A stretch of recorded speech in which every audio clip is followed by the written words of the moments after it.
আসসালামু আলাইকুম বন্ধু, মোটরসাইকেল রিপেয়ারিং সেন্টারে সবাইকে আন্তরিক শুভেচ্ছা ও অভিনন্দন। এটা হচ্ছে GSX-R।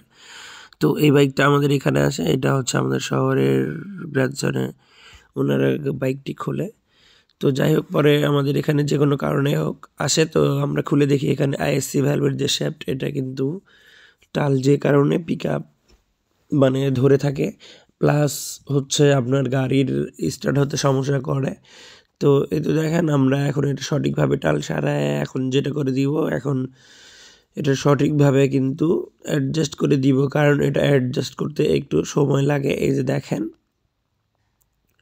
এখন আমরা এটা যেটা করলাম সেটা হচ্ছে এটার আগে ISC ভ্যালভের টালটা আমরা সারাই নিছি, আর সারাই নেওয়ার পরে এই যে দেখেন গাড়িটা কিন্তু একটু পিক আপ হাই হয়ে আছে। তো যাই হোক, এই গাড়িটার হচ্ছে আমরা হচ্ছে CVT বলে, তো CVT চেক করব, সুজুকির CVT বলে। তো যাই হোক, এখন আমরা চেক করবো থ্রোটল বডির পজিশন কেমন আছে আর কোনো কোড আছে কি না, সেটা আমরা চেক করতেছি। তো এই তো দেখেন, এখানে কিন্তু আমরা যেটা পাইলাম নো কোড, কোনো কোড নাই। এখন আমরা চলে যাব লাইভ ডাটাতে। লাইভ ডাটাতে যাওয়ার পর আমরা দেখব যে এখানে থ্রোটল বডির যে পজিশনটা আছে এটা কীরকম, কত ইয়েতে আছে সেটা এখন আমরা দেখে, আর এখানে যে প্রবলেমগুলো সামনে আসবে বা আসতেছিল, যাই হোক, এগুলো আমরা শনাক্ত করলাম। শনাক্ত করার পর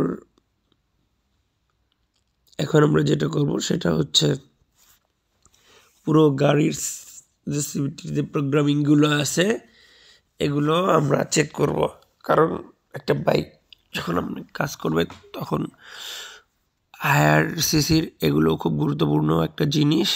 তো এখন আমরা যেটা করবো সেটা হচ্ছে লাইভ ডাটাতে চলে যাব, আর চলে যাওয়ার পরে আমরা যেহেতু থ্রোটল এখানে ওনাদের প্রবলেম, গাড়িটা হচ্ছে থেকেই হাই থেকেই লো হয়। তো যাই হোক, এখানে থ্রোটলের পজিশন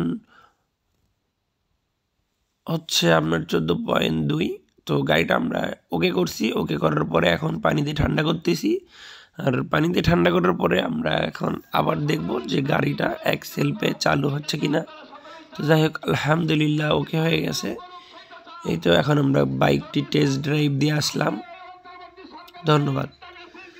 যাদের এই সমস্যা আছে চলে আসতে পারেন বন্ধু মোটরসাইকেল রিপেয়ারিং সেন্টারে। এই যে RPM দেখেন,